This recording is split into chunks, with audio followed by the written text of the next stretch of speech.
Boa noite a todos, sejam todos bem-vindos, né? Essa é nossa penúltimo encontro deste ano 2024. O nosso tema hoje é o tema autismo, uma outra estrutura. Nosso encontro é o encontro do grupo de estudos em psicanálise Um Chá com Freud. Quando falamos sobre autismo na psicanálise, a gente começa a pensar por um outro viés, né? Não podemos negar os manuais diagnósticos, né? Não é uma proposta da psicanálise negar qualquer que seja os diagnósticos médicos, pelo contrário, nós, enquanto psicanalistas, temos que obter conhecimento, na verdade, nessas várias áreas também que dizem respeito ao ser humano em si, né? A questão dos adoecimentos psíquicos também, nós temos que ter algum tipo de conhecimento com relação a isso. Estamos sempre buscando ali, estudando as novidades que surgem.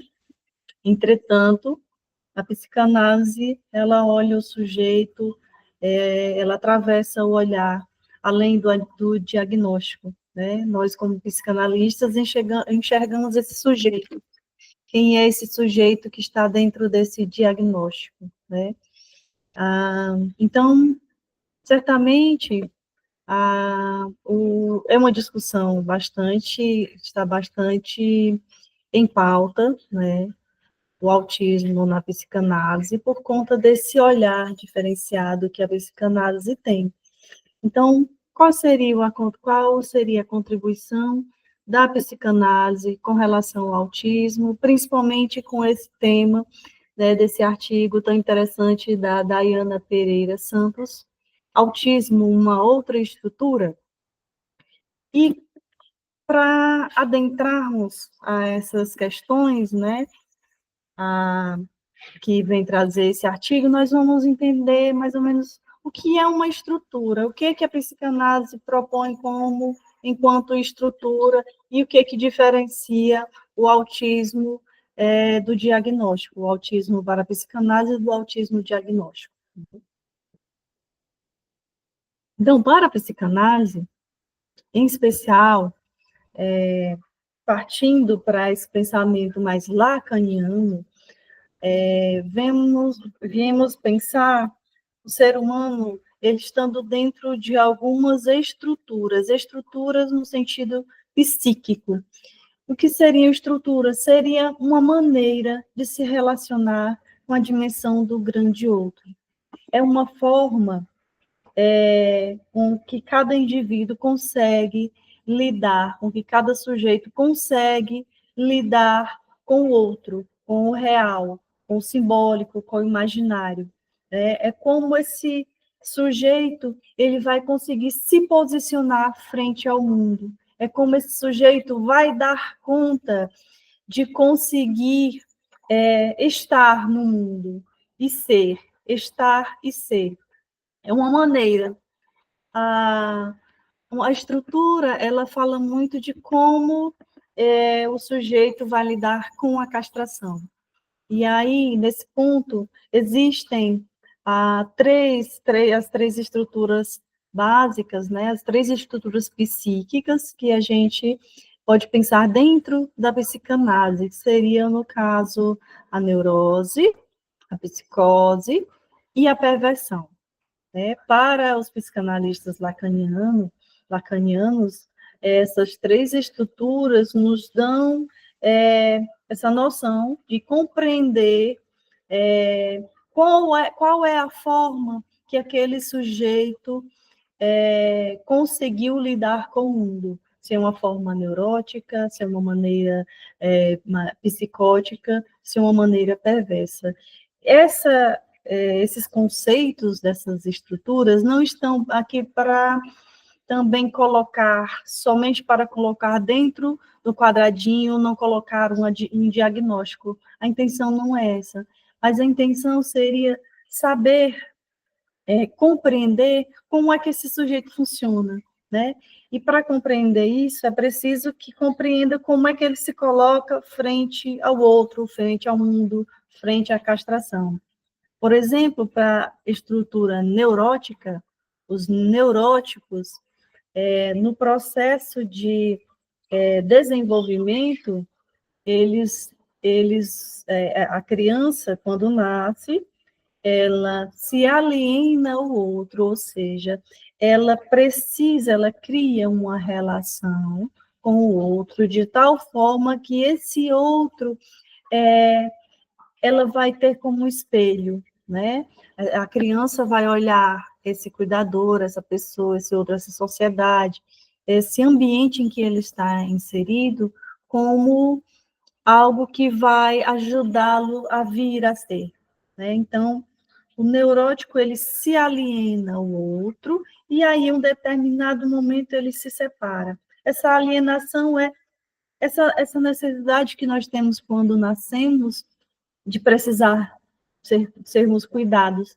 E nesse necessitar e nessa nossa dependência, né, do outro, nessa nossa incapacidade de nos autocuidarmos, nós necessitamos desse outro e nós nos alienamos, nós aceitamos que esse outro nos cuide. Tudo isso acontece de forma inconsciente, não é uma coisa consciente, né? Não é uma movimentação aqui consciente. Eu quero alienar ao outro, né? São termos que o Lacan utilizou para a gente compreender como é que vai funcionando esse desenvolvimento, jeito, na linguagem. Deixa eu colocar aqui, tem a letra de branco. A Camila. Boa noite, Camila, seja bem-vinda. Então, o neurótico, ele consegue, nesse desenvolvimento, se alienar ao outro, né?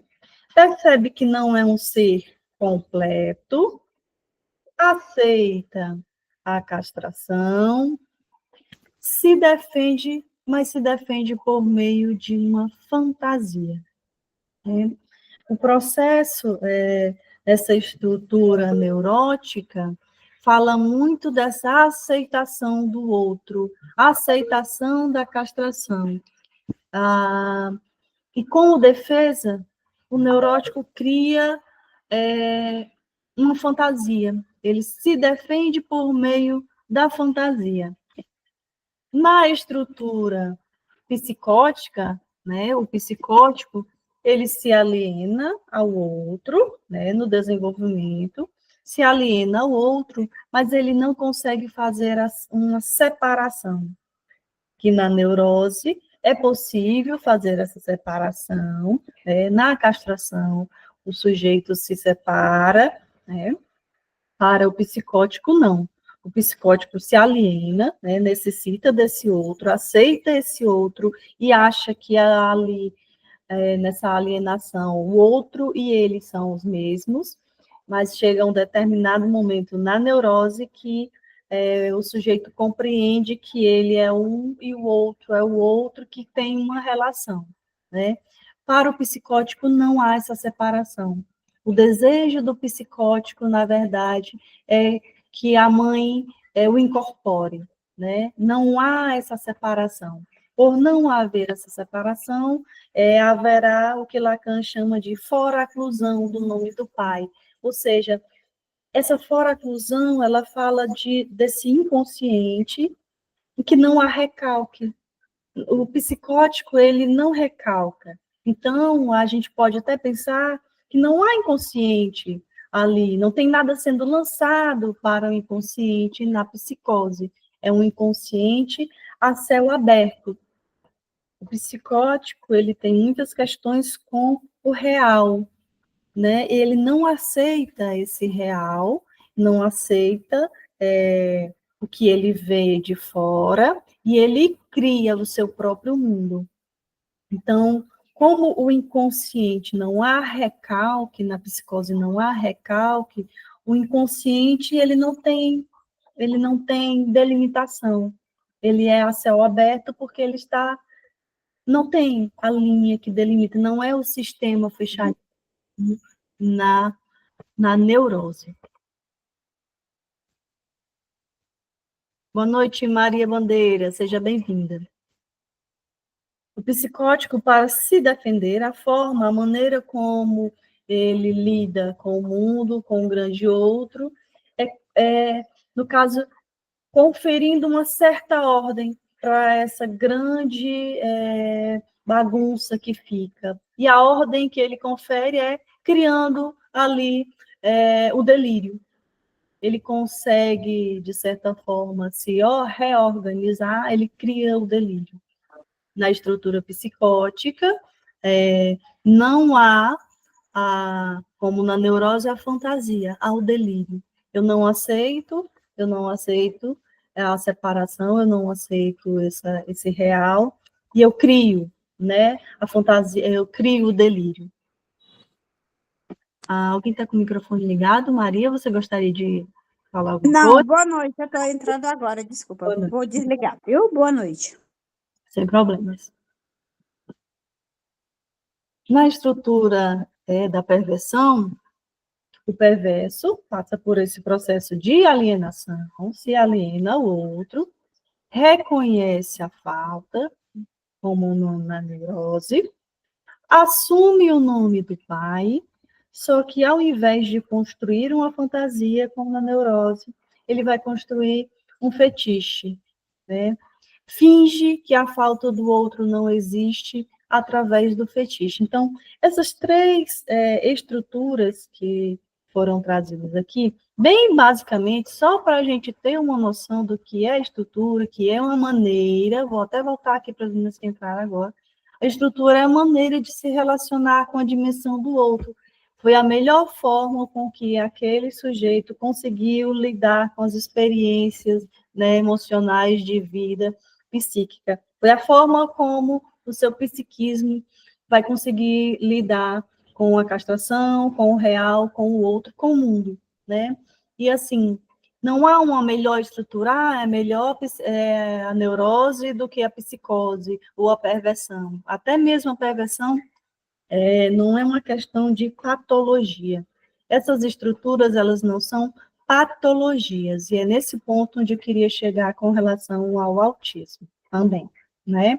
Quando o texto traz já no seu título autismo uma outra estrutura, com uma interrogação, uma pergunta, justamente para fomentar a grande discussão que está ocorrendo por conta desse tema, e os estudos que estão acontecendo também, e as comprovações que estão tendo muito interessantes com relação a esse tema. Como referência desse artigo, a Diana, ela utilizou bastante o casal Lefort, né, Rosine Robert Lefort, Vorcaro e Jean-Claude Maleval, que eles são, assim, eles se aprofundaram bastante com relação ao autismo, e nesse sentido de ser uma estrutura. Então, a proposta do artigo é trazer o autismo nesse sentido também, como uma maneira de vir a ser, uma maneira de se relacionar com a dimensão do outro, já que a neurose, a psicose e a perversão são estruturas e não são ali patologias no seu sentido, né? Elas não são patologias, elas podem vir a ter esse adoecimento, que aí no caso a patologia da estrutura seria a intensificação, no neurótico, no caso, haver a depressão, haver as crises de pânico, né, que já são sintomas ali, já de ramificações dessa estrutura neurótica, né, o psicótico vira a esquizofrenia, né, as crises aos surtos, e na perversão, na questão do perverso, ele vira a cometer atitudes que são repudiadas pela sociedade, né? Nesse sentido, como entender que as estruturas, elas estão aí, né, que cada ser vai funcionar dentro de uma maneira dessas de lidar com o mundo e com o grande outro. O autismo, para a psicanálise, ela sai desse lugar de patologização, né, de patologia, de psicopatologia, né? E ela entraria aqui como uma maneira de ser, uma forma de funcionamento, porque como é que aconteceria, qual é a proposta, né, desses autores, desses teóricos, para o autismo como uma estrutura? Haveria, no caso, a recusa da alienação. O autor vem falar, inclusive, o Maleval, vem falar, inclusive, sobre elisão, que seria um outro sistema, é um termo também já mais lacaniano, que seria um sistema de uma negação primária, uma negação primeira, uma negação mais antiga, que, digamos assim, o sujeito não conseguiu nem se alienar ao outro. No autismo, o sujeito não consegue receber esse outro como uma parte dele. É uma recusa de se assujeitar ao outro. O autismo ele pode estar na linguagem, porque quando falamos de estruturas, estamos falando de Lacan, e Lacan, ele funciona, ele trabalha com essa questão da linguagem, né? Nós somos seres da linguagem, inclusive nos tornamos sujeitos por conta da linguagem. No autismo, dizer que o autista pode estar na linguagem, porque nós não conhecemos apenas o autismo com autistas não verbais, né? Existe um grande espectro dentro da questão do diagnóstico do autismo. Então, assim, os autores vêm até falar em autismos, né, no plural, porque cada autista ele tem características completamente diferentes, né? Pode ter características completamente diferentes. Então, assim, o autismo, né? Os autismos podem estar dentro da linguagem, mas eles não fazem esse laço com o outro. Eles não permitem que esse outro adentre a ele. Tanto é que não acontece a alienação e também não acontece a separação, porque nem aconteceu a alienação, né? É uma elisão, uma negação a esse outro. E aí a gente pode, trazendo praticamente para um exemplo prático, é muito característico, né? Inclusive no diagnóstico dos manuais diagnósticos do autismo, é justamente essa dificuldade com essa relação com o outro, né? O autista, ele geralmente tem essa dificuldade na relação com o outro, seja muitas vezes na questão da fala, seja muitas vezes na questão de fazer amigos, né? Então, assim, é muito presente no autismo essa questão. Então, assim, para Lacan, a linguagem e essa recusa que há desse outro no autismo seria uma característica, não um adoecimento. Porque quando a gente vai nos manuais diagnósticos, o que é que diz que é o autismo? O que é o autismo? Né? Um transtorno do neurodesenvolvimento, caracterizado, tal, lá, e tem lá a lista bem bonitinha de um monte de características, não é isso? Inclusive falando sobre justamente esse afastamento desse outro, essa dificuldade de lidar com o outro. Para a psicanálise, principalmente nesses estudos, retirar o autismo desse adoecimento, né, desse transtorno, é uma forma mais digna, digamos assim, de compreender esse sujeito. E, assim, parece até um tanto surpresa para quem, de primeira mão, entra em contato com esse tema, com esse artigo, a primeira vez que eu li alguma coisa sobre, bem lá no começo da minha formação também, eu levei um estalo, né? Nossa, será que dá mesmo para a gente pensar isso? E como é interessante a proposta desses estudos, né? O autista, ele fica preso no real, ele fica fora do simbólico. Mas é tão interessante que as questões com o simbólico para o autismo são de determinada maneira tão forte que ele consegue afastar o outro, e essa falta de simbolização faz com que ele se volte só para si, né? O termo autismo, ele vem derivado do autoerotismo, né? Quando eu coloco apenas para mim essa energia, né? O autoerotismo. Então, assim, essa dificuldade com o outro, ela é muito característica e muito própria. O que é autismo segundo os manuais diagnósticos? Que a gente falou aqui, um transtorno, espectro, com distúrbio do neurodesenvolvimento, se caracteriza por um comprometimento na comunicação, interação social e comportamentos repetitivos. Quando a gente chega na questão dos comportamentos repetitivos, que é o que muitas vezes acaba sendo mais visível, né, no autismo, e o que, para muitos pais, é o que dá uma certa angústia, né, que é esse movimento repetitivo, comportamentos repetitivos. Na verdade, dentro desses estudos, como uma estrutura, sendo o autismo uma estrutura, esses comportamentos seriam a forma de como o autista também ele sente o gozo, ele goza, ele precisa sentir de certa forma, esse prazer, né?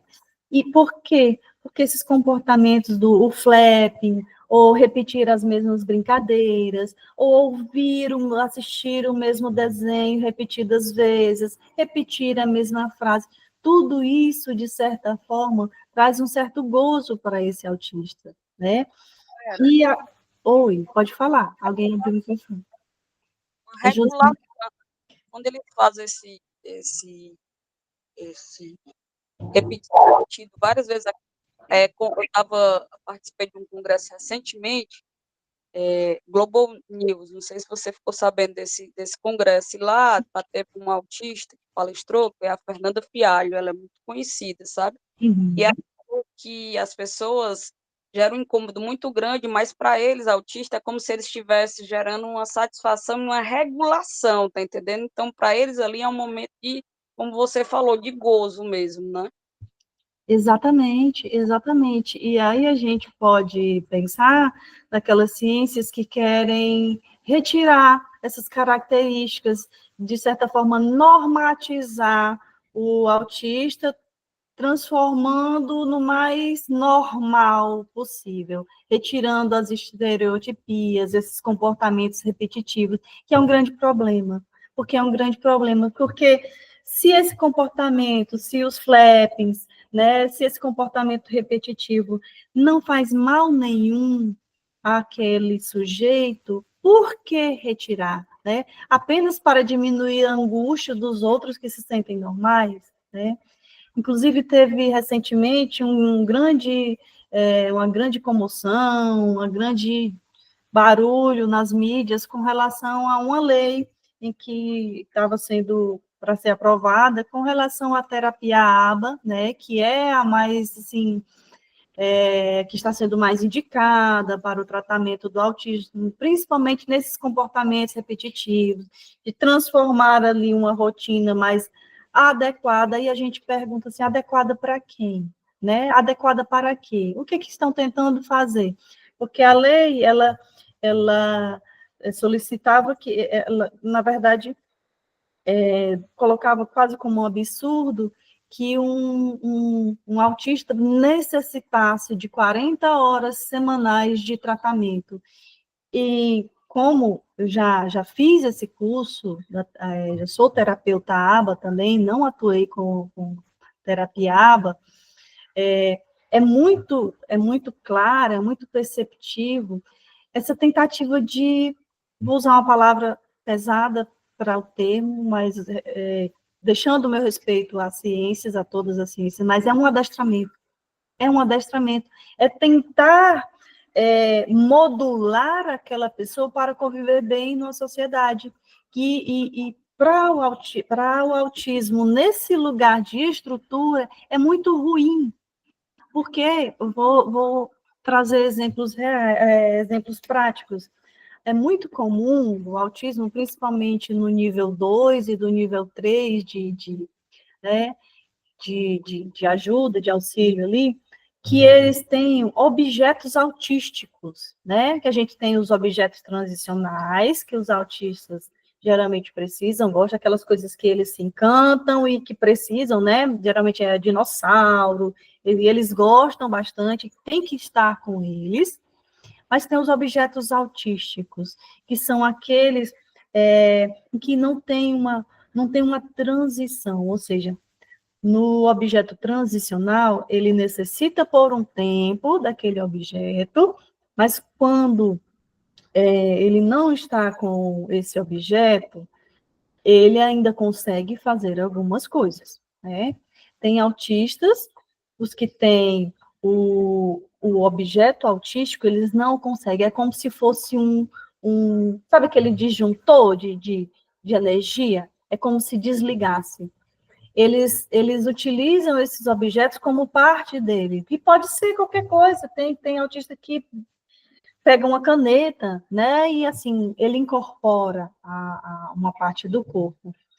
E essas terapias, elas tentam fazer essa retirada também, né? Porque o autista precisa estar o tempo todo segurando esse boneco, né, que ele não quer soltar de jeito nenhum, e aí na escola não tem como ele escrever, porque esse boneco está na mão, que era para escrever, então tem que deixar esse boneco em casa. Pois é, para o autista, os objetos autísticos são como uma parte do corpo. Retirar, eles sentem como se estivesse cortando mesmo, arrancando a mão deles.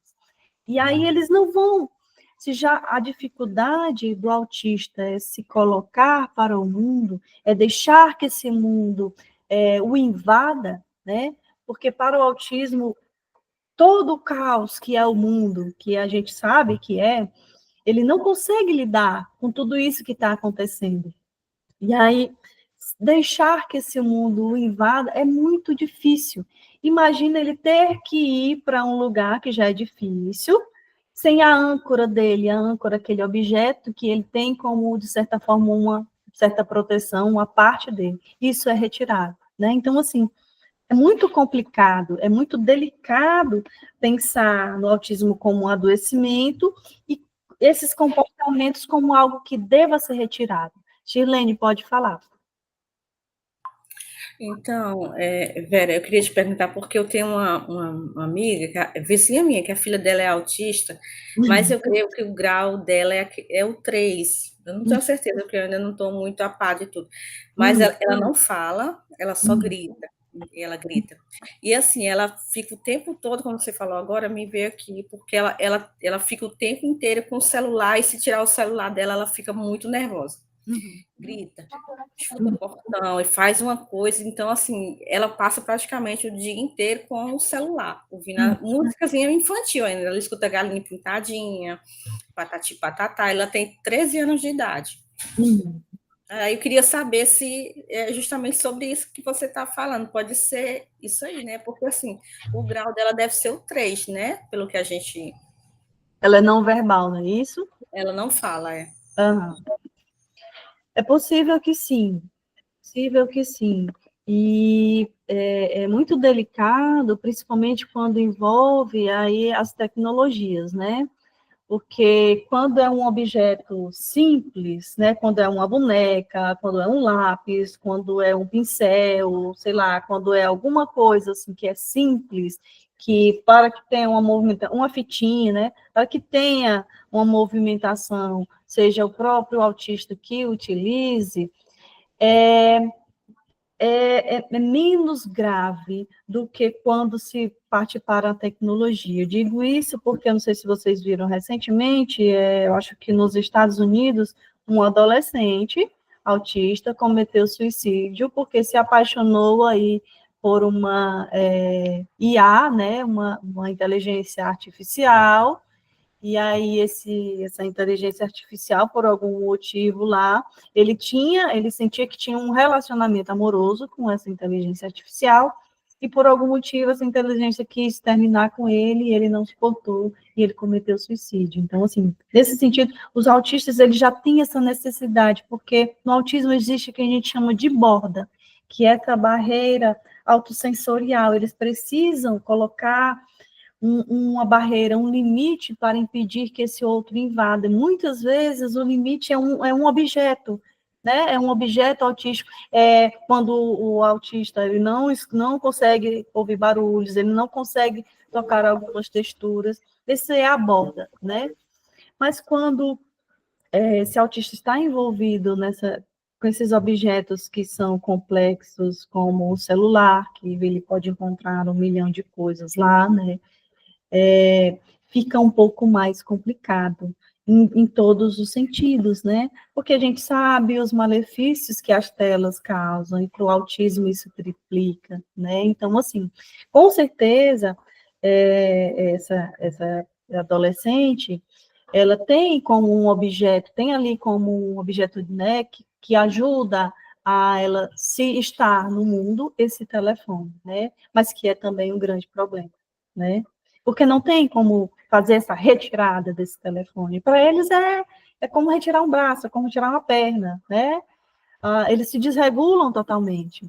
E aí, assim, é um grande cuidado que os pais precisam ter com relação a isso também. Já depois que está implantado, não se pode fazer nada? Se pode sim, né? E lá no final a gente vai entender qual é a proposta da psicanálise justamente para essas questões, né? Para como é que se trataria aqui o autismo nesse viés da psicanálise. Mas muito obrigada, Shirlene, foi um exemplo muito interessante. Oi, Dora, boa noite, seja bem-vinda. O autismo para a psicanálise, então, não seria um adoecimento, né? Ele é uma estrutura psíquica, a quarta estrutura, neurose, psicose, perversão e autismo. Uma maneira de se relacionar com esse grande outro, né? Na verdade, não tem essa proximidade, o autista ele não deixa que esse grande outro invada, ele cria diversos recursos, ele não olha, né?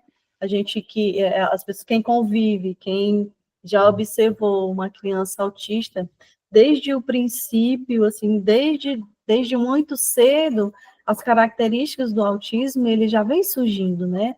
Uma criança que não tem sorriso social, né? A pessoa brinca, sorri, ela fica séria, ela olha fixamente, mas não esboça nenhum tipo de reação, de devolução, né? É uma criança que às vezes você chama muito, chama pelo nome, e é como se ela não estivesse nem escutando. Muitos pais levam, inclusive, primeiro para ver se tem alguma questão, né? Se ele escuta bem ou não. Então, assim, o autismo ele é uma forma de conseguir lidar com esse mundo, já que esse mundo é muito caótico e invasivo, ele cria essas barreiras, né? É uma forma de funcionamento.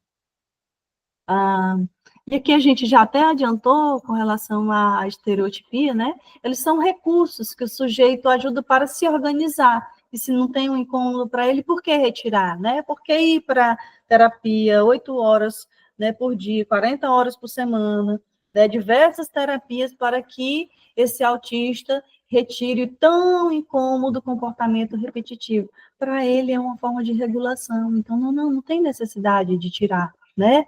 É uma forma de patologizar todas as questões, porque não é normal, né? O mundo externo é caótico para todo mundo, desorganizado. Quem não consegue lidar com o caos cria recursos, barreiras, no caso do autismo. Por muito tempo, o autismo foi compreendido como uma ramificação da psicose, né? Compreender ali que o psicótico, ele não aceita esse real e ele cria essa realidade, e assim, as crianças que apresentaram lá os primeiros sintomas, que foram, os primeiros sintomas não, as crianças que foram estudadas, né, nesse período, inclusive pela psicanálise, pensava-se o autismo dentro ali da psicose, dentro dessa estrutura da psicose. Mas a grande diferença é a seguinte: o psicótico, ele tem questões com o real, ele não aceita essa realidade, só que o psicótico, ele é como se fosse espalhado para fora. A realidade o afeta, mas ele cria uma nova realidade com o delírio, né? Ele não aceita essa realidade, mas ele não se fecha, ele cria uma outra coisa. E no autismo é o contrário. No autismo, ele não se espalha para fora, o autismo ele se fecha para dentro, ele se fecha numa concha, né? O autista ele não aceita esse real, né? Ele é invadido por esse real, ele não aceita, mas ele se fecha, ele se nega, ele barra, ele cria uma barreira. Ele não cria uma nova coisa, ele se fecha nele mesmo sozinho. O autoerotismo, né? Então, no autismo, a recusa se dá no funcionamento do corpo. E aí a gente chega na questão da linguagem também, porque é muito característico do autismo, dos autistas, quando se forem trabalhar a linguagem, a aprendizagem, a fala, se trabalhe até com sonoridade. Aí a poesia, ela é muito interessante para trabalhar no autismo, porque o autista, com essa questão do gozo no próprio corpo, ele goza no sentido de, ele tem elementos bem interessantes de sonorização mesmo. Eles gostam dessa sonoridade. E aí a gente pode perceber, inclusive, nos autistas verbais, como é encadeamento das palavras, né? Ele segue um padrão sonoro, né? Não que todos sejam iguais, mas eles têm uma questão ali com a linguagem. E o gozo do autista sendo no corpo, ou seja, ele utiliza essa barreira para esse gozo. E aí vamos utilizar o exemplo do autista não verbal. Não falar é uma forma de barrar também, né? É uma forma ali de barreira, é uma borda sensorial. Eu não falo, mas de certa forma a gente se comunica o tempo todo, né, na linguagem de algumas outras formas. Eu não falo, mas eu posso me comunicar de outras formas. Porque quando eu quero água, eu pego na mão do adulto, me levo lá até onde tem a água para ele me dar água. Quando eu estou com fome, carrego também esse adulto, ou então eu aponto, ou então faço algum tipo de barulho. Então, assim, esse gozo fica no corpo porque ele escolhe o que é que ele quer fazer. O outro não entra em mim, mas eu escolho aqui o que eu quero fazer, inclusive com a linguagem, né? Nos autistas que são verbais, além dessa questão da sonoridade, da fala, a linguagem deles tem sempre uma característica muito específica. A fala muito ritmada, né? Ou a fala um tanto diferente. A repetição, inclusive, de um autista que ele é verbal, mas que parece que fala frases completamente isoladas, né? Ele escuta o desenho e aí, quando ele vai se comunicar, ele fica repetindo o desenho. Ele fala a fala do desenho, né? Todas essas questões remetem para os estímulos do corpo, né? A essa troca com o mundo, eu consigo trocar com o mundo, mas é da minha forma, do meu jeito, né? Não deixo que o mundo me invada. E aí, nesse sentido, nesse texto não vem trazer, mas em outros que eu já vi, eles falam sobre o duplo. É muito comum que o autista encontre ou um objeto, ou uma pessoa, ou a fala do desenho, para fazer esse duplo. Eu não consigo conviver com esse mundo, com esse estímulo do mundo, e aí, quando eu tenho fome, eu pego a mão do outro e vou lá, porque não sou eu que estou pegando, é o outro que está pegando para mim, né? Eu utilizo o bonequinho como fantoche, o fantoche que fala por mim, né? Não sou eu, não me responsabilizo aqui, é o outro que fala por mim. Então, o autista tem o objeto autístico, que é uma bonequinha. A boneca está com fome, a boneca está com fome, a Barbie está com fome, né? Na verdade, é ele que quer. Então, ele foge meio que desse mundo, desses estímulos, mas ele utiliza-se dos recursos que tem, que aí entra na questão ainda da barreira e da borda. Tá dando para compreender, pessoal? Beleza, ok.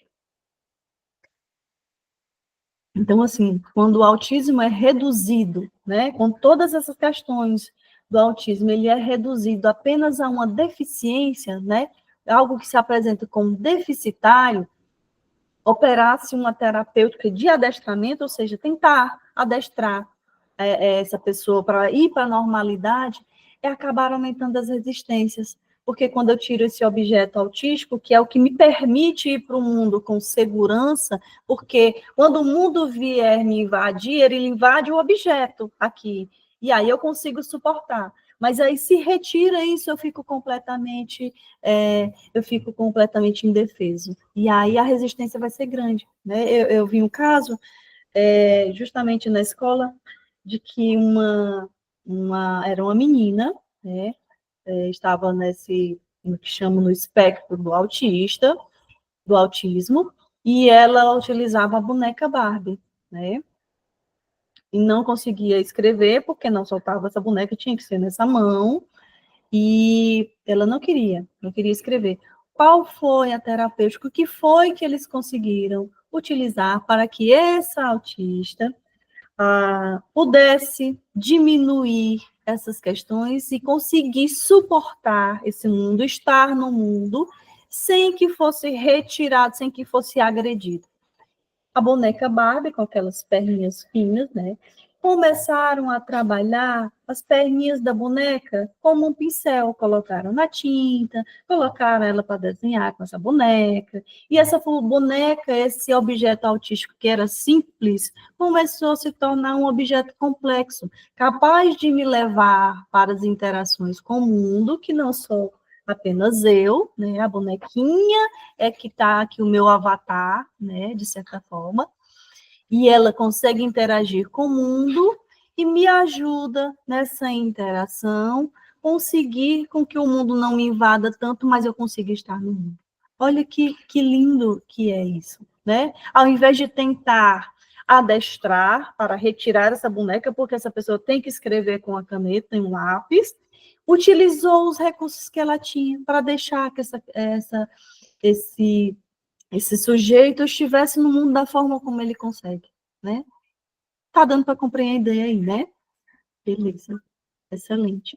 É um tema, assim, que dá bastante pano para manga. Eu não fui utilizar todos os termos do artigo aqui, eu tentei simplificar ao máximo, né, para que a gente tivesse essa discussão, para que todo mundo também conseguisse a troca, ou com alguém querendo entrar. E o texto ele traz bastante elementos bem específicos, até um texto mais difícil, um pouquinho de ler ali por conta dessas questões, mas eu tentei simplificar o máximo que eu consegui aqui, tá bom? Então, assim, autismo é psicose? Não, né? Não nesses que estão sendo trabalhados agora. Já foi pensado, sim, o autismo dentro da psicose, né, como ali uma ramificação, mas acontece justamente movimentos opostos nessas duas. Boa noite, Helena. No autismo não ocorre a alienação, né? Na psicose ocorre sim a alienação, mas não ocorre a separação. Então, aqui temos duas estruturas diferentes. No autismo, o mecanismo fundador é a elisão, que é um tipo de negação, a negação mais primitiva, que é anterior ao recalque. Então, no autismo, também não há recalque, né? Porque nem se chegou à alienação, né? É uma negação antes, se eu não aceito o outro, eu não aceito nem me alienar o outro. Então, tem uma elisão, uma negação, não aceito. Na psicose, há sim essa alienação, mas há a fora-reclusão, ou seja, me alieno, não me separo, então eu não aceito também, de certa forma, ali, a castração. Né? Mas, apesar de parecidos, né, de ter características pouco parecidas, o autismo é esse fechamento para dentro de si, né, para dentro, e a psicose é esse espalhamento para fora. Quem aqui já teve a oportunidade, ou se não teve ainda, eu indico, né, veementemente, assim, assistir um documentário que eu creio que ainda esteja no YouTube, que é Estamira. É esse mesmo, Estamira. É incrível, um documentário, assim, muito bem feito, que trata de uma senhora que está ali dentro do quadro de esquizofrenia. Mas é um documentário primoroso de se assistir. Eu indico que vocês assistam para entender, e dentro desse documentário, para a gente entender como a psicose é esse inconsciente a céu aberto, né? E também não há o recalque, o inconsciente não funciona como um sistema do jeito que a neurose funciona. Ela diz assim, tem um momento em que ela diz assim, esses fios aí de energia são como as nossas veias, né? O nosso corpo passando também a nossa energia. E aí, quando dá um trovão e um relâmpago, ela age como se ela estivesse ordenando. Então, é assim, esse espalhamento. O mundo sou eu, mas sou eu que comando, né? Essa metáfora delirante aqui, esse delírio, né? O psicótico foi a forma como ele conseguiu lidar com esse mundo, criando um novo mundo, né? Ah, vai chover porque eu digo que vai chover, né? O relâmpago vai cair lá onde eu digo que vai, trovão! Então, assim, para a gente compreender como é essa diferenciação, né?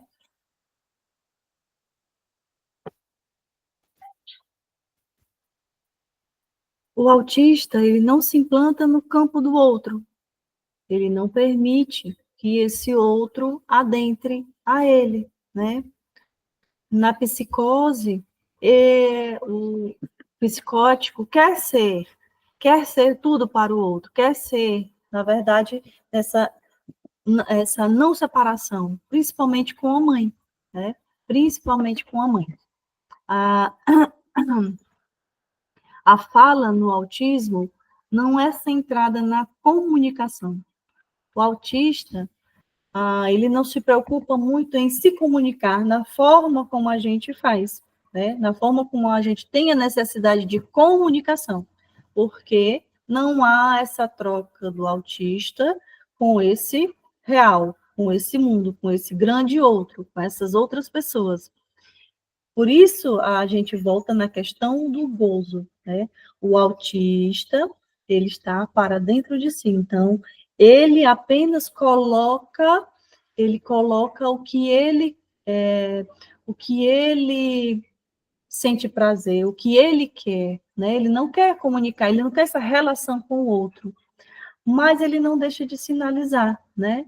E isso é um modo de gozo. A posição singular dos autismos no plural em relação à linguagem, que também é uma das questões que é sempre levado para a terapia, que o autista tem que entrar nessa linguagem que seja funcional e tal. Ok, que se pode trabalhar, mas desde que se respeite a forma de ser, o sujeito que há ali no autismo, né? Esse modo de funcionar, essa maneira de funcionamento. E aí a gente retorna no exemplo lá da bonequinha, né? Como é que esse sujeito consegue se colocar no mundo? A gente não vai retirar, a gente não vai normatizar ele. Não tem como transformar, as estruturas não mudam. Não tem como transformar um psicótico num neurótico. As estruturas são fixas, né? Então, a gente não vai transformar um autista num neurótico. O autismo, ele funciona com uma estrutura e a gente vai trabalhar respeitando a forma como ele funciona. Por exemplo, na clínica, quando a gente for atender uma pessoa que estiver dentro da estrutura psicótica, o manejo é completamente diferente de quando a gente atende a estrutura neurótica. O neurótico, a gente vai implicar, no sentido de colocar esse sujeito a pensar sobre si, né, a questionar. Na psicose, a gente não pode fazer isso. Né? Se a gente for devolver as questões, as perguntas para o psicótico, ele pode surtar, ele irá surtar. Né? E o surto não precisa ser gritos e puxão de cabelo. O surto, inclusive, vai ser esse psicótico não ir mais para a sessão. Porque, assim, quando a gente fala de psicose, a gente não está falando só de esquizofrenia, a gente está falando daquele sujeito que a gente conhece popularmente pelo doido. Né? Existem pessoas, diversas pessoas dentro da estrutura psicótica, que é a forma como ele lida com o mundo, com o discurso. Como é que é isso? Um exemplo.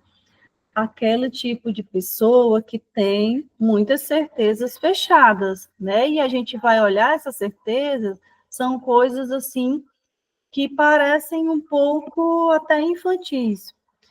O sujeito chega na análise e diz, eu não posso mais entrar em nenhum outro emprego, porque eu entrei no emprego e aí eu fui demitido, então eu não vou conseguir entrar mais em nenhum, né? São certezas absolutas que o fecham ali, de certa forma, em crenças, ele crê que aquilo é uma certeza absoluta. Isso vale para todo mundo? Não. Por isso que a gente tem que olhar as questões do discurso. Uma pessoa na estrutura psicótica são aquelas pessoas que têm dificuldade sempre com os outros, porque são sempre os outros que estão errados. É como se o mundo tivesse devendo algo a ela, né? Tem esse olhar de que querer transformar é sempre o outro, querer transformar esse mundo lá. Vai aparecer essas características dentro das estruturas também? Vai. E aí, assim, para a gente delimitar não é uma palavra ruim, mas para a gente tentar identificar em qual estrutura aquele paciente vai possivelmente estar, a gente precisa estudar bastante, a gente precisa ver como é que esse sujeito funciona. Isso não é apenas aquele que está bipolar, não é apenas aquele que é borderline, não é aquele só o esquizofrênico, né? São a parte adoecida dessa estrutura. A Anne levantou, pode falar, gente. Vera, eu queria fazer uma pergunta assim, isso é bem complexo, né? Porque tem assim, comportamentos, transtornos que parecem muito também com o autismo, né? Só que assim, no caso desses aí que você falou, eles podem na hora eles podem atacar, ser agressivos, assim, tipo, usar o que tem, ou sei lá, se tiver alguma coisa na mão, atacar a pessoa que está ali, ou será que eles agem assim? Porque eu sei de pessoas que não são autistas, mas agora você falando isso aí, tem praticamente o mesmo comportamento, entendeu? Já vi isso, agora já me veio aqui em mente de perguntar. E assim, se tornar bastante agressivo, né? E eu queria saber se isso pode chegar a atacar, né? Sim, a depender de como é que esse sujeito está, né? E assim, não é todo mundo que consegue suportar muito bem uma raiva, né? Por isso, a análise é para aquele que realmente suporta, né? Então, assim, a depender de como essa transferência com o analista, né? A depender de qual é a intervenção, sim, principalmente dentro dessa estrutura psicótica, que existe todo um cuidado de retorno, né? A gente não vai fazer interpretações do que esse paciente está dizendo, ele não vai suportar. A clínica nessa estrutura psicótica é mais de suporte, de fazer com que, dentro dessa estrutura psicótica, ele consiga criar essa metáfora ali delirante, mas criar capacidade de, apesar de dentro dessa estrutura que ele cria as coisas, conseguir conviver nessa sociedade, conviver com os outros, de forma que ele consiga caminhar, né? É um suporte mesmo. E sim, pode acontecer. Não necessariamente é no autismo, né? Até porque no autismo, quando eles se desregulam, é que pode acontecer essas questões, né, de agressividade. Maria levantou a mão, pode ficar à vontade. Boa noite, Vera. Boa noite, colegas. Boa noite. Fazendo assim uma comparação entre o psicótico e o autista, eu vejo assim que quando o psicótico, eu conheço mais o autismo, né? O psicótico, eu vejo que quando ele, se ele agir de uma forma assim, em agressão, é como se ele estivesse querendo agredir o outro. Enquanto que o autista, quando ele agride, é como se ele quisesse, assim, agredir a ele mesmo, se defendendo, porque ele está usando uma forma de se regular. Se você estiver perto de um autista que ele quer lhe bater, abrace-o, que ele se controla. É diferente de um psicótico, é diferente de uma criança, de uma pessoa que tem deficiência mental, que você precisa usar outros métodos. O deficiente mental, o psicótico, se você chegar, você tem que usar outros meios para poder acalmar. Você não pode chegar e tentar abraçar para acalmar. E o autista, você abraça que ele para imediatamente de querer lhe agredir. Como eu trabalho com autistas, né?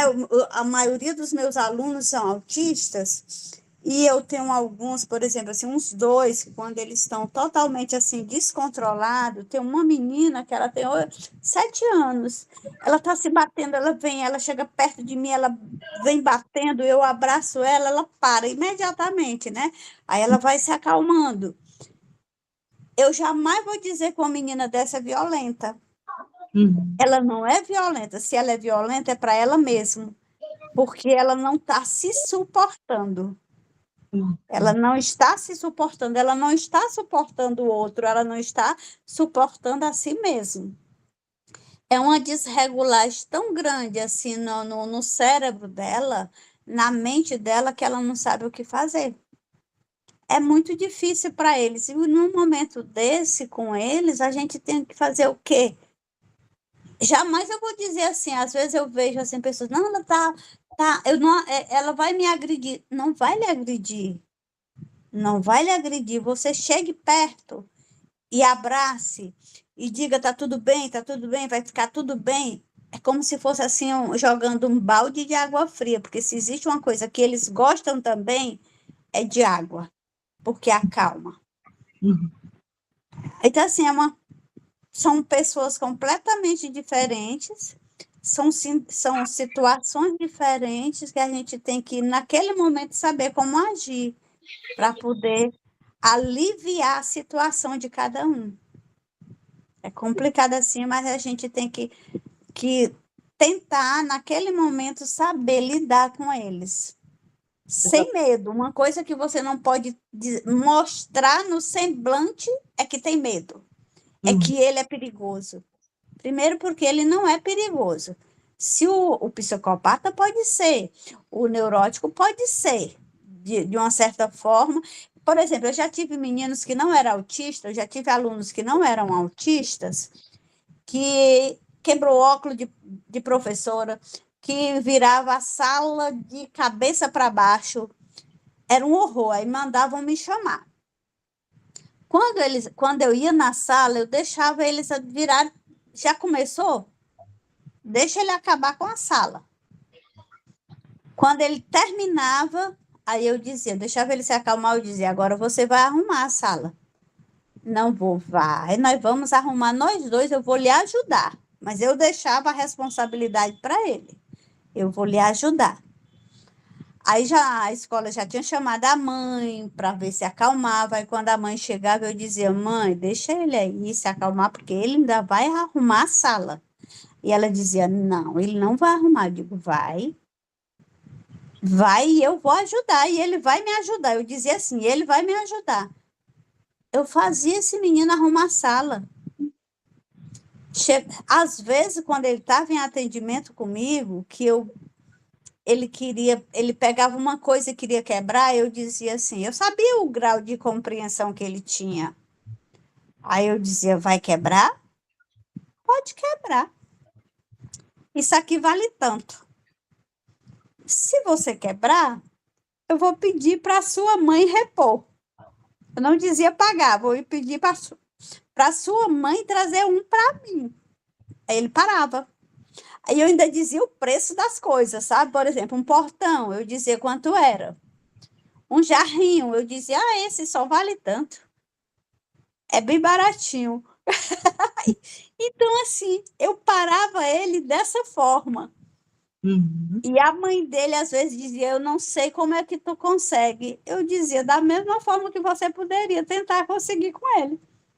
Então, assim, cada um a gente tem que aprender como é que lida com eles, porque eles são tão inteligentes que eles sabem quando a gente está com medo, que eles sabem quando a gente está testando eles. Então, a gente tem que ter a sabedoria para saber lidar com eles naquele momento. Uma coisa a gente não pode mostrar, é que tem medo deles. Porque é isso que eles terminam se aproveitando. O autista não tem esse conhecimento, mas o deficiente mental tem.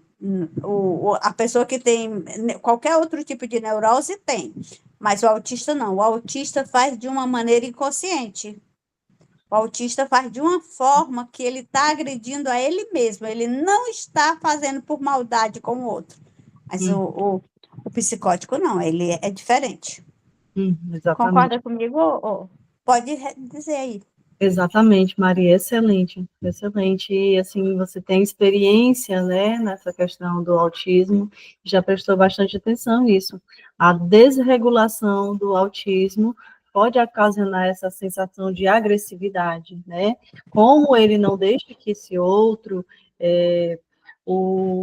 o penetre nesse mundo entre para o autismo, ele é agressivo com ele mesmo e acaba resvalando na gente, exatamente. Muito obrigada. Silene, você ainda tem mais alguma pergunta? Deixa eu perguntar só mais uma coisa. É porque ela falou aí agora, e agora eu fiquei assim. Porque eu tenho uma outra amiga também que tem um filho autista, ela mora até em Israel. E esse filho dela, até uma pequena discussão entre ela com um namorado que ela teve, porque ela contou para ele que o filho dela, autista, na crise, ele ficava muito agressivo. E uma dessas vezes ele pegou uma faca, né? Ele se armou dentro de casa. E aí ela falou para esse rapaz, aí ele falou assim, então o que é que vai acontecer? Se você vier morar com ele aqui, que ele mora nos Estados Unidos, quando ele chegar aqui, eu vou trazer o quê? Eu vou colocar ele no lugar, eu vou colocar a polícia para ele. Aí pronto, uma confusão daquela. Aí eles terminaram, ela disse que não queria mais, porque já imaginou, se o filho dela tivesse essa crise lá, ele trazer polícia, porque ele tinha falado que lá a polícia não ia aceitar isso, ele fazer isso, entendeu? Só que ela disse que quando ele estava em crise, ele ficava muito agressivo. E uma dessas vezes ele se armava. Por isso que eu estou perguntando se pode acontecer de um autista, né, nesses casos aí, o que ele tiver, você, na hora do atendimento, se tiver uma caneta, não sei, um lápis, ficar nervoso e tentar agredir a pessoa, né, que está atendendo. Olha, há uma possibilidade, eu não sei, não tenho proximidade com esse caso, é a primeira vez que estou ouvindo, inclusive, sobre esse caso, mas há a possibilidade de que, nesse caso aí, não ser apenas o autismo, né, ou esse diagnóstico ter sido ali um pouco frustrado, né, porque, assim, quando há essa extrema agressividade com relação ao outro, ou seja, ele se posicionar fortemente armado para possivelmente ferir esse outro, se defender desse outro, assim, dentro desses estudos que estamos fazendo, dessa estrutura autística, né, das questões, inclusive, diagnóstico do autismo, há uma possibilidade de ter outras comorbidades, né, de ter outras coisas, ou de talvez nem ser o autismo em si, propriamente, né,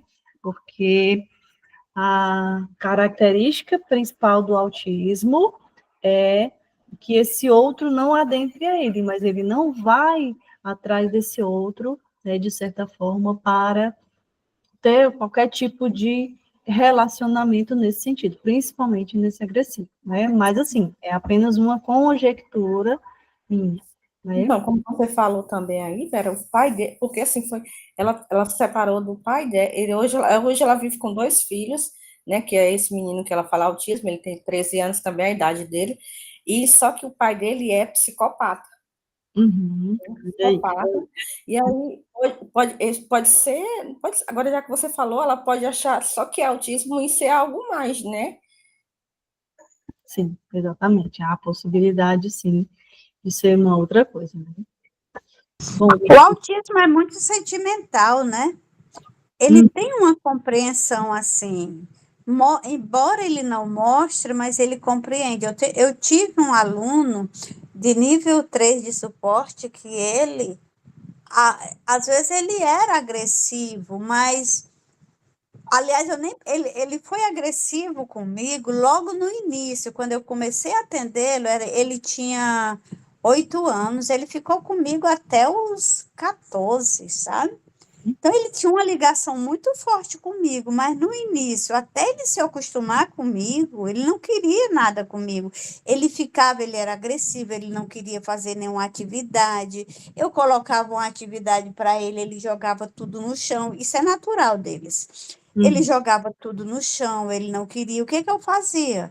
Eu dizia: olha, você vai ter que guardar. Você vai ter que juntar tudo. Eu botava assim, jogos, e ele não queria, jogava tudo fora. Aí eu dizia: Emanuel, você vai ter que juntar. Quando terminava o horário do atendimento, que a mãe dele chegava, eu dizia assim: sua mãe chegou. Mas, isso assim, faltando ainda uns 5 minutos, eu digo: mas nós vamos ter que arrumar. Olha, ele juntava tudo, porque eu dizia para ele que ele só ia sair quando juntasse tudo, porque eu não podia juntar, que ele ia fazer sempre isso. Então ele juntava. Chegou um momento que ele não fez mais, ele não jogou mais nada no chão. Aí ele foi crescendo, mas tem tempo, principalmente quando chega assim na puberdade, que não é só questão do autismo, já vem outras questões também, ó, hormonais, né? Aí ele ficou assim mais violento, até a mãe dele dizia: Emanuel tá violento. Ele era atendido no CRAS, até as professoras já ficaram assim preocupadas com a forma que ele estava. As professoras não, os profissionais de saúde ficaram preocupados com a forma que ele estava agindo. Às vezes ele dizia assim: eu vou. Ele pegava assim, ele fechava a mão e dizia assim: vou te bater. Ele dizia. Aí eu dizia: eu não acredito que você vai me bater, Emanuel. Aí ele voltava com a mão, ele dizia: vou não. Tu vai ficar triste? Eu disse: vou. Se você fizer isso, eu vou ficar triste. Ele: então eu não vou fazer isso. Olha o grau de compreensão que ele tem, né? Era como se fosse assim, uma força dizia faz e outra diz não faz. É muito assim, é muito interessante a forma que eles agem e como também a gente tem que saber fazer para entrar assim, para não entrar em pânico na forma dele. Ó, uma vez, esse menino, inclusive o pessoal do CRAS, disse assim para a mãe dele que não, assim, talvez fosse melhor, porque ele estava sendo atendido aonde num setor que era mais crianças, né? Aí ela disse que como o Emanuel já estava ficando um adolescente, talvez fosse preciso ele ser levado para um outro setor. Aí ela chegou e disse assim: Maria, o pessoal lá do CRAS não está mais querendo atender o Emanuel, mandaram eu levar para o outro setor. Não gostei lá do outro setor. Aí eu disse: mas você vai se acostumar, é só porque você não gostou, porque está com ele desde pequenininho, né? Aí eu não sabia por que era. E depois a psicóloga lá me disse que eu fiquei assim, pasma com uma psicóloga que não soube se sair bem numa situação dessa, né? E a situação passou por mim. Eu estava atendendo ele e o Emanuel disse assim: chão, chão, chão. E eu não sabia o que era chão, o que ele estava dizendo, que era a primeira vez. Aí eu disse assim, tá, vamos para o chão. Mas eu disse, vamos para o chão brincar. Peguei todo o material que eu ia trabalhar com ele no birô, né, na mesa. Eu disse, tá, vamos trabalhar no chão. Botei o carpete, botei um tatame, aí eu disse, e botei o jogo. Aí o Emanuel ficou numa posição sexual deitado no chão, né? Aí eu, meu Deus, o que é que eu faço agora? Aí eu só fiz, eu tava com a porta fechada, abri a porta para que não viesse nenhuma situação mais desagradável, né? Abri a porta e eu disse assim, Emanuel, olha aqui. Aí eu fiquei trabalhando na sala, né? Olha aqui. Aí eu fiquei mostrando figuras geométricas, eu fiquei mostrando tudo que tinha na sala para ele, para tirar o foco dele. Aí até que ele se ficou aliviado, porque na verdade ele estava numa crise assim, acho que assim, sentindo mesmo prazer sexual, né? Menino de 13 anos. Aí eu, quando ele se aliviou, mas ele só no chão, sabe? Ele não fez nada, ele só se deitou no chão e ficou como se estivesse numa posição sexual. Aí quando eu depois, ele nada tirou a atenção dele. Eu podia mostrar o que fosse, ele não tirou. Depois eu chamei a mãe dele. Aí eu disse, olha o que foi que aconteceu. Aí eu contei tudo para a mãe dele, como tinha acontecido. Ela disse, pois eu quero te dizer o seguinte, que as meninas lá desistiram dele por isso. Aí eu não sabia. Mas aí foi só uma única vez. Aí ele deixou de ser meu aluno, porque como ele saiu, chegou outra professora de educação especial na escola que ele estava, porque eu atendia tanto a minha escola como os alunos dessa escola. Aí chegou uma professora na escola que ele estava trabalhando, que ele estava estudando, aí não precisou. Até ela queria que eu ficasse, eu disse, não, Rose, agora não posso mais atender, porque agora tem que ser atendido por essa professora. Mas até hoje ele ainda fala, quero visitar a Maria, que sente saudade da Maria, que sou eu, né? Excelente, Maria. Muito obrigada pela sua contribuição.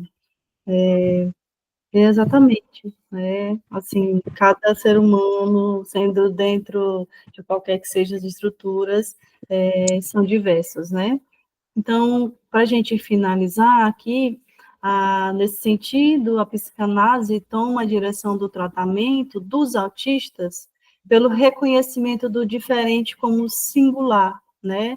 Apesar de ter todo esse discurso que o autismo é uma diferença no diagnóstico, esse diagnóstico, mas tem sempre esse olhar de patologia, né? Para a psicanálise, não. É apenas uma forma, uma maneira diferente de ser, de agir, de estar no mundo, né? Diferente como singular, em alteridade com o outro, né? Ou seja, que constitui e não como uma expressão de anormalidade. O autismo como uma das outras estruturas. E, nesse sentido, é permitir que esse ser possa, conforme a sua estrutura, conforme a sua maneira de lidar com o grande outro, com o mundo, com a linguagem, poder vir a ser nesse mundo conforme os recursos que tem. Né? Meninas, gostaria de agradecer muito a presença de vocês, e ficamos por aqui. Tenham uma boa noite e até o próximo encontro, que será em dezembro, o nosso último encontro desse ano, tá bom? Muito obrigada. Boa noite a você. Boa Boa noite noite. a todos. Boa noite. O professor arrasou de novo. Tu arrasa demais, mulher. Imagina, obrigada.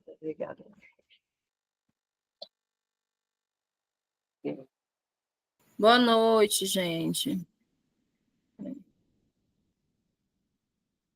Não,